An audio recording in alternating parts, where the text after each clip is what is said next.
নমস্কার, আমি doctor Anuradha Roy, principal of Shri Hamsavahini Kalalayam and founder of Shri Padavaliya Kala Parishad. আজ আমরা সারা বছর পরিশ্রম করে আমাদের স্কুল এবং আমাদের একাডেমির এবং আমাদের গুরুকুল এই সমস্ত একত্রিত হয়ে আমরা আজকের দিনটা একত্রিত হয়েছি 1 অগাস্ট 2025। এটা আমাদের অ্যানুয়াল কনসার্ট।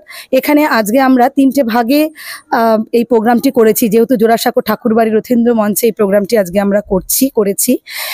এই প্রোগ্রামে আমরা প্রথমেই শাস্ত্রীয় নৃত্য অর্থাৎ ভারতনাট্যম অ্যান্ড কুচিপুড়ির মাধ্যমে উদ্বোধন করেছি। তারপরে আমরা যেহেতু রবীন্দ্রনাথ ঠাকুরকে স্মরণ করে আমরা ভানু সিংহের পদাবলী এবং রবীন্দ্র নৃত্যের উপর পারফর্ম করেছি এবং তারপরে আমরা আমার নিজস্ব রিসার্চ শ্রী পদাবলীয় কালা পরিষদের শ্রী পদাবলীয় নৃত্য তারই উপরে আমরা পারফরমেন্স করেছি। এবং যেটি সবাই ভালো লাগছে যে সবাই ভারতনাট্যম, কুচিপুড়ি, রবীন্দ্র নৃত্য বিভিন্নভাবে দেখেছেন, কিন্তু পদাবলী নৃত্য আমাদের এই প্রোগ্রামের বিশেষ আকর্ষণ। স্টার নিউজ আমরা ভীষণ গর্বিত যে ওনারা পুরো লাইভ করেছেন এবং আমাদের সঙ্গে ছিলেন বেশ অনেকক্ষণ সময়। আর আমাদের সাথে খুব বড় বড় গেস্টরা আমাদের ছিলেন, গুরুজিরা ছিলেন।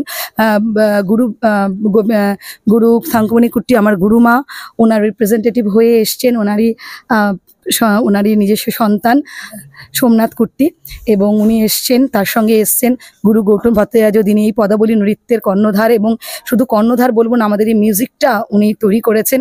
এবং আমার সাথে সাথে উনি যেভাবে আমাকে সাপোর্ট করেছেন এই নৃত্যটি উৎপত্তি করতে, এই নৃত্যের তালগুলো কিভাবে হবে সেটাকে নিয়ে।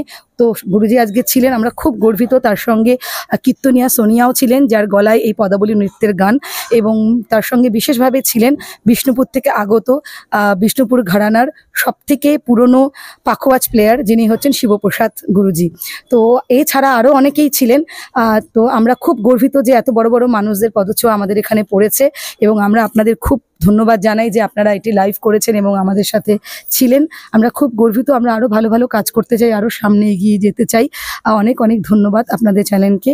আমরা এইভাবেই আপনাদের সব সাপোর্ট, আপনাদের সাহায্য কামনা করব। অনেক ধন্যবাদ।